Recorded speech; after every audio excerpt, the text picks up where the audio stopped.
হঠাৎ করে বিদ্যুৎ গেছে, ভাবছি আবার কম্পিউটার বন্ধ হয়ে যেতে পারে যে কোনো সময়, এজন্য ভিডিওটা সেভ দিয়ে নিলাম আর কি। হ্যাঁ ইউপিএস আছে, ইউপিএস না থাকলে তো কখন যে যাইতো কে জানে, টিউটোরিয়ালে যাইতো আর কি। যাই হোক, আমরা কি যেন দেখতেছিলাম, পজিশন না? তাহলে তো আমরা আর কি ব্যাকগ্রাউন্ড ফিক্সটা দেখছি। আর একটা ছোট জিনিস দেখাইতে পারি শর্টকাট হইতে একদম। এখন ওটা আর কি পজিশন দেখাই, পজিশন ডিপ।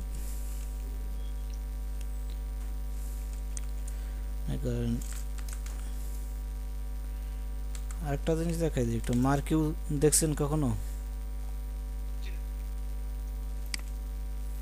আমরা পুরো এইচটিএমএলটা কি কমেন্ট করে রাখি।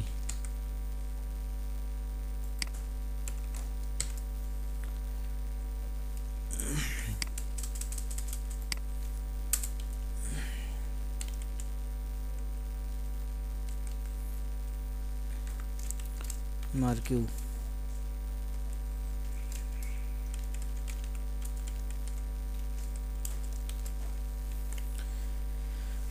এর কাজ কি জানেন? এর কাজ দেখছেন অনেকেই, কিন্তু বুঝতে পারেন নাই যে আসলে জিনিসটা কি দ্বারা হয়। যেমন দেখেন, এটা টেক্সট দিলাম, দেখেন এটা দেখছেন কিনা কখনো? নিউজ সাইডে এটা থাকবেই আর কি, ব্রেকিং নিউজ। ব্রেকিং নিউজ আকার এগুলো থাকে। এখন এটাকে যদি আপনি লিঙ্কিং করতে চান তাহলে কি করবেন বলেন তো? এখন এটা আমরা শিখেন আপনি, মানে মনে করেন এটা একটা নিউজ, এখন এটা ক্লিক করে পড়বে, বিস্তারিত পড়বে। এখন এই জন্য আমি কি করবো এখানে, কি মার্কের আগে এখানে এটা নিলাম, এখানে শেষ করলাম।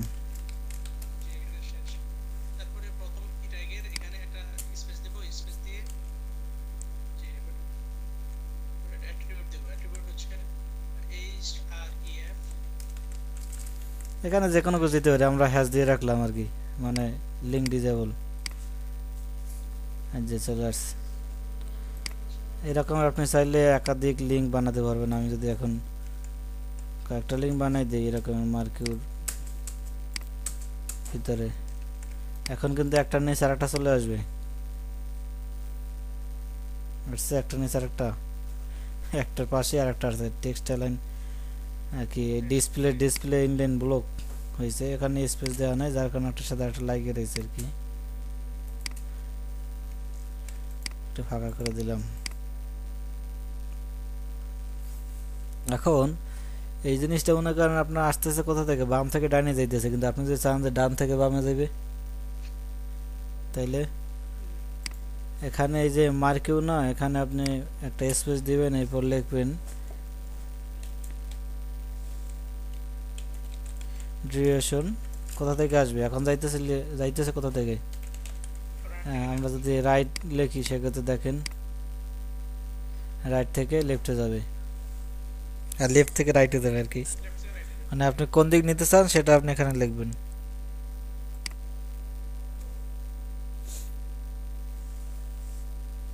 এখন আপনি যদি চান লেফট তো ডিফল্টই থাকে, আপনি চাইলে এখানে লেফট লিখে দিতে পারবেন। আপনি চান উপর থেকে নিচে আসবে, ডাউন লিখবেন,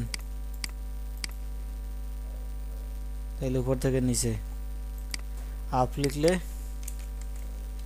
নিচ থেকে, হ্যাঁ নিচ থেকে উপরে, আপনার যেভাবে ইচ্ছা সেদিকে, যেদিকে ইচ্ছা সেদিকে নিতে পারবেন।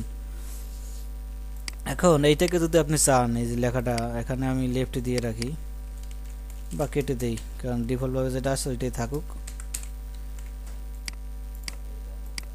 এখন আপনি যদি এটাকে চান, আপনার অনেক নিউজ সাইটে দেখবেন যে এই জিনিসটা এখানে একটা বড় একটা লাল দাগের ভিতরে যায়, এটা যদি আপনি এখন বাটন আনতে চান সেক্ষেত্রে আপনি কি করবেন?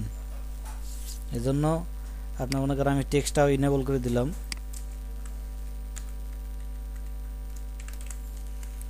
টেক্সটও ইনেবল করে দিলাম। আর এই টেক্সটটাকে আমি একদম নিচে দিয়ে দিলাম, কারণ আমরা চাইতেছি এটা নিচে নিয়ে যাব। নিচে উপরে একই কথা, যেখানে দেন নেওয়া যাবে নিচে, সমস্যা নেই। সিএসএস দিয়ে আমরা যদি এটাকে একটু সাজাই নেই,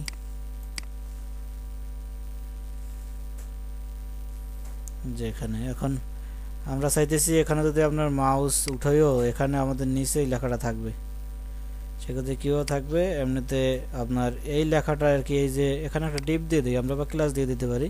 এখানে চাইলে একটা ক্লাস লিখতে পারি, বা এটার নিজে আর কি এটার ভিতরে একটা মানে একটা ডিপ নিয়ে ডিপের ভিতরে এটা নিতে পারি। আমরা এখানে একটা ক্লাস দিয়ে দিই, মনে করেন মার্কিউ একটা ক্লাস নিলাম। এই ক্লাসটাকে যদি আমরা দেই পজিশন অ্যাবসোলিউট দেই যদি, সেক্ষেত্রে দেখবেন এটা একদম উপরে চলে আসবে আর কি, মানে এইটার উপরে চলে আসবে, এই লেখাটার উপরে। ক্লাস নিলাম position absolute,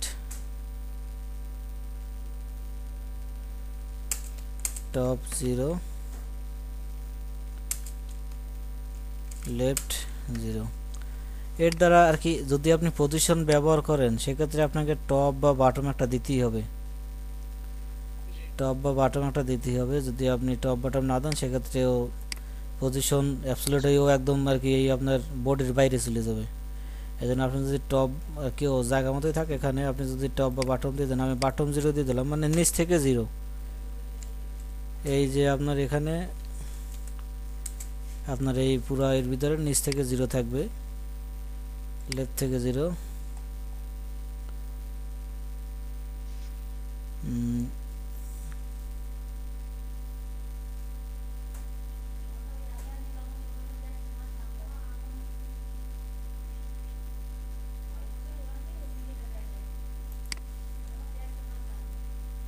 top bottom 0, top 0। এখন এটাকে যদি আপনি চান যে উপরেও আর কি করে রাখতে চাইলে রাখতে পারেন। যেমন আমি যদি এখানে একটা ব্যাকগ্রাউন্ড দিই, ব্যাকগ্রাউন্ড কালার গ্রিন, প্যাডিং দিলাম মনে করেন 8 পিক্সেল 10 পিক্সেল, এবং ব্যাকগ্রাউন্ড পজিশন দিলাম, আপনার ব্যাকগ্রাউন্ড পজিশন ফিক্সড দিয়ে দিই, যার কারণে আমরা মাউস নিলেও যেন ব্যাকগ্রাউন্ড অ্যাডজাস্টমেন্ট এটা আপনার ফিক্সড দিয়ে দিই। সেক্ষেত্রে কী হবে, আমরা স্ক্রল করলেও ওটা উপরেই থেকে যাবে আর কি।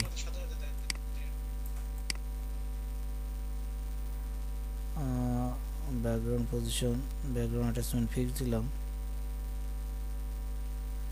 আমরা যদি টপটা কেটে দেই, মানে এই পজিশনটা কেটে দেই,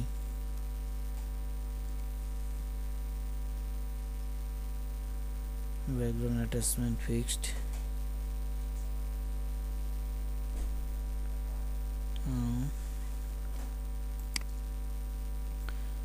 এটাকেও পজিশন রিলেটিভ দিতে হবে সম্ভবত, দেখি এরপর বুঝেই বলতেছি, আগে দেখি হয় কিনা।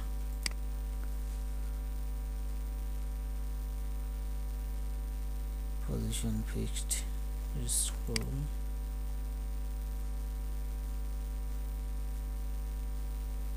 অ্যাটাচমেন্ট,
কোথাও একটা মিস্টেক করছি, মিস্টেকটা এখন খুঁজে পাইতেছেন আর কি।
বুঝলাম না পজিশন।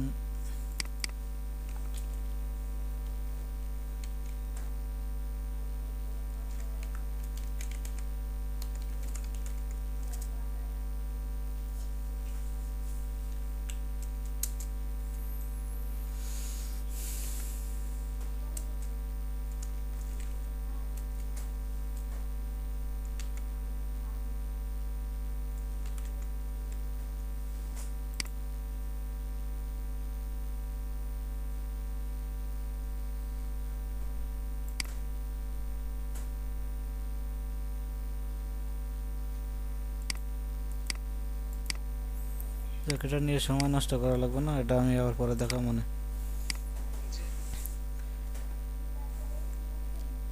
পজিশন লেফট রাইট এগুলো তো দেখানো হয়েছে, আর বিশেষ করে ব্যাকগ্রাউন্ডে যে আমরা অ্যাট্রিবিউটগুলো ব্যবহার করছি মানে মার্কেট দিয়ে কী হয় তা তো দেখছেন যে আপনার ডাইনে বামে ওগুলো নিতে পারবেন।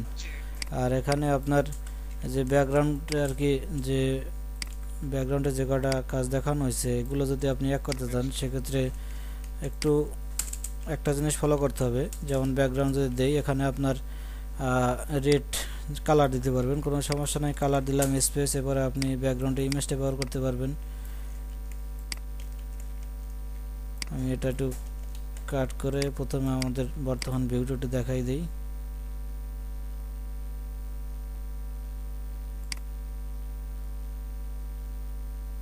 ব্যাকগ্রাউন্ড রেড আসলো না কেন?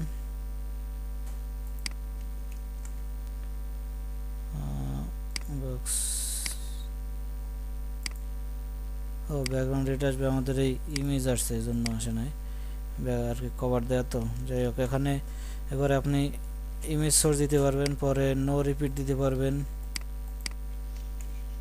এরপরে এখানে আপনার ব্যাকগ্রাউন্ড অ্যাটাচমেন্ট দিতে পারবেন।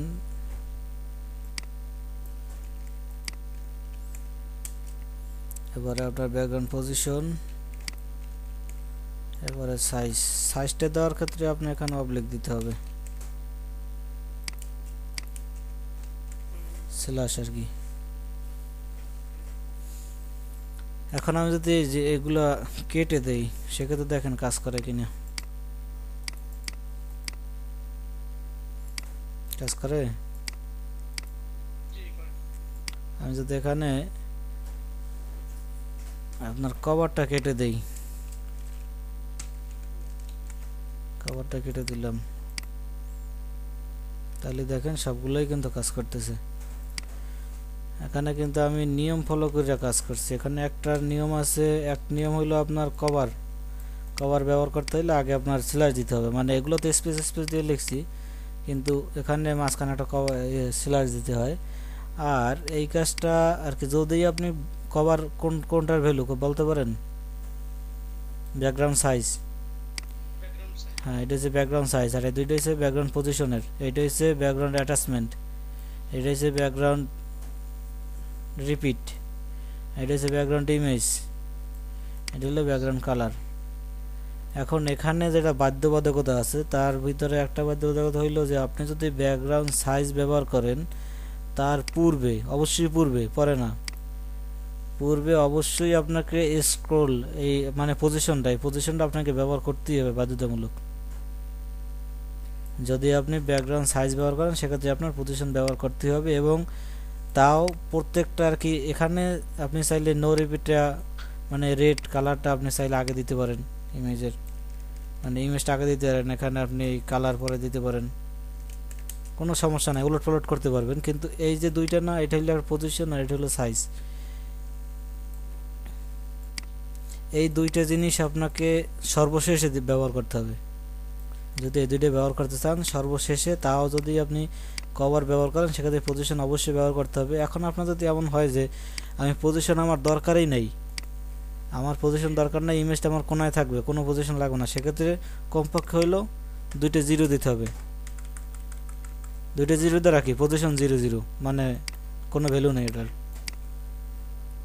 এই জন্য আর কি অবশ্যই প্রয়োজনে 0 0 দেবেন, তারপরেও পজিশন ব্যবহার করতে হবে যদি আপনি কভার সাইজ আর কি ব্যাকগ্রাউন্ড সাইজ ব্যবহার করেন। আর অবশ্যই এই ভ্যালু দুইটা সব ভ্যালুর পরে আর কি শেষে হবে, সর্বশেষে। এগুলো আপনি উলটপালট করতে পারবেন, কিন্তু এই দুইটা সর্বশেষ হতে হবে এবং পজিশনটা আগে হতে হবে, ব্যাকগ্রাউন্ড সাইজটা পরে হতে হবে। আর এই কাজগুলো আপনার সব মুখস্থ রাখা লাগবে না। আমি এখন যদি এই জিনিসটা মনে করেন কমেন্টে রাখলাম, এখন আমি এই জিনিসগুলো লিখি, যদি ফায়ারবাগে লিখি সেক্ষেত্রে দেখেন আমি এখানে রিলোড দিই, সব কেটে গেছে। এখন আমি যদি এখানে দিই ফায়ারবাগে যাই, যদি আমি এটা সিলেক্ট করে লিখি, এখানে ক্লাসে যাই, এখানে আমি লিখলাম ব্যাকগ্রাউন্ড, ভ্যালুটা নিলাম শুধু। এবারে আমি দিলাম ইউআরএল এর পরে ব্র্যাকেট চলে আসছে। এখানে আমি আমাদের ইমেজের সোর্সটা কপি করে দিলাম, কপি করে নিয়ে আসছিলাম ওখান থেকে। এখন আমি এখানে নো রিপিট দেই, নো রিপিট দিলাম, স্ক্রল দিলাম 0 0 স্পেস 0। এবারে আর কি ছিল আমাদের অ্যাটাচমেন্টের তো স্ক্রল দিয়ে দিছি। এবারে নো রিপিট মানে এটা হচ্ছে ব্যাকগ্রাউন্ড রিপিটেরটাও দিয়ে দিলাম। এবারে আমরা যদি চাই ব্যাকগ্রাউন্ড সাইজ কভার দেওয়ার আগে আমাদের একটা স্ল্যাশ দিতে হবে বলছিলাম, স্ল্যাশটা দেওয়া হয় না, যার কারণে আর কি লাল আসে। এখানে দেখেন এখন সবুজ কালার না বর্ডারটা, এটা এখানে যদি কোনো ইরোর পারে আপনি লাল দেখতে পাবেন, মানে এখানে একটা ইরোর আছে, এজন্য সবুজ আসলে মনে করেন যে এখনো ভ্যালু আর কি কারেক্ট আছে। আমরা সম্ভবত কালারটা দেই নাই, কালারটা আমরা দিয়ে দিই এখানে, ব্যাকগ্রাউন্ড পরও দিতে পারি রেড। এখন বাইরে ক্লিক করেন, ও অটোমেটিকলি সাজাই নেবে আর কি। আপনি এখন চাইলে এখান থেকে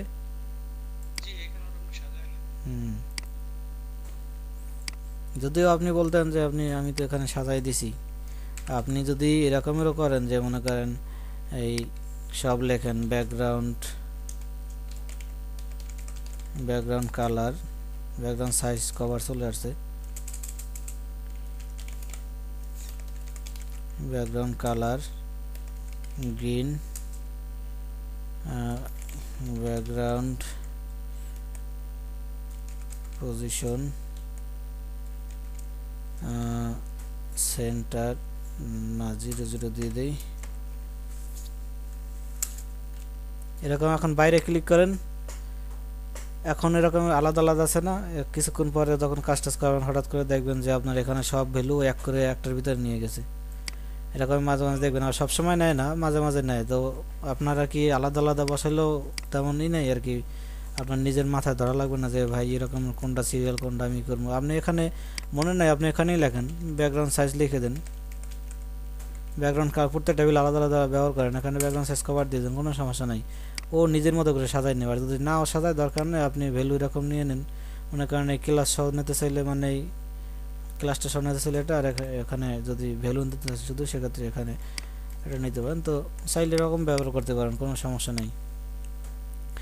আর চাইছিলাম আমি ক্লাসে একটাই দেখাবো, আপনার একটা টেমপ্লেট করতে চাইছিলাম। কয়টা বাজে? 11টা।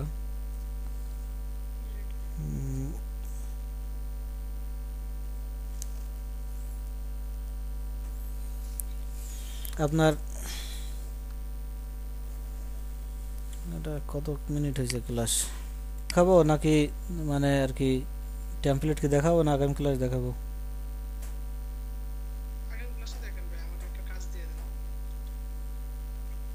আচ্ছা ঠিক আছে, তাহলে সেটাই করি। আগামী ক্লাসে নতুন কিছু শিখবো না, যা শিখছি দিয়ে একটা টেমপ্লেট করবো। তাহলে দেখি বেসিক সিম্পল কিছু পাই কিনা।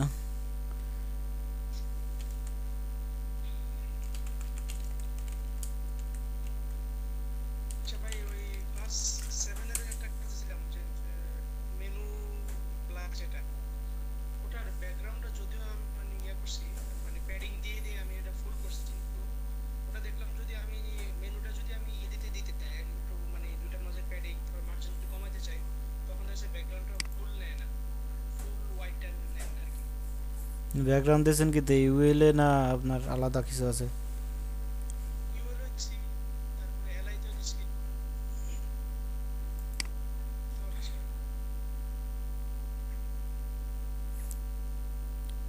ইউএল এর মার্জিন প্যাডিং 0 দিয়ে দেখবেন, মার্জিন প্যাডিং 0, মার্জিন 0, প্যাডিং 0।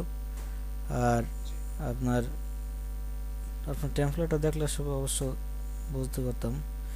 ওকে, আমি এইখান থেকে দুইটা ইমেজ দিয়ে দেই, দুইটা আগে দেখি কোনটা ভালো হবে। আপনি নিজে নিজে চেষ্টা করবেন, পারেন আর না পারেন পরে আগামী ক্লাসে ওই টেমপ্লেটটাই করবো আর কি। তো আপনি আগে থেকে একটু চেষ্টা করে থাকবেন আর কি, যে আপনার তাহলে আপনি কি ভাবতেছিলেন আর কীভাবে করছে এটা দেখলে অনেকটা আইডিয়া পাবেন। দেখি একদম সিম্পল জিনিস দেখাই। আস্তে আস্তে আমরা হার্ডে চলে যাব। এখন মোটামুটি HTML CSS যতটুকু হয়েছে, এখন টেমপ্লেট করতে করতে হার্ড লাইনে চলে যাবো আর কি। একদম বেসিকে এখন থাকা যাবে না।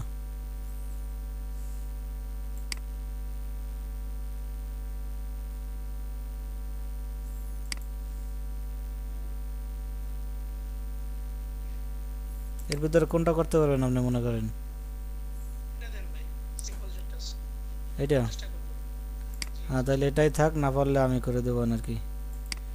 লিঙ্কটা আপনাকে এখানে দিয়ে দেই, আর ভিডিওর ডিসক্রিপশনেও ইউটিউবে দিয়ে দেবো। মানে আমিও ডাউনলোড করে রাখি, কারণ আমার তো লাগবে না।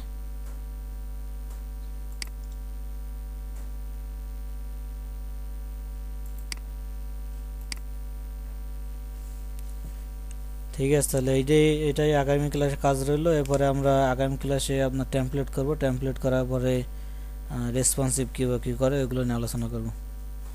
তাহলে ভালো থাকেন, আল্লাহ হাফেজ।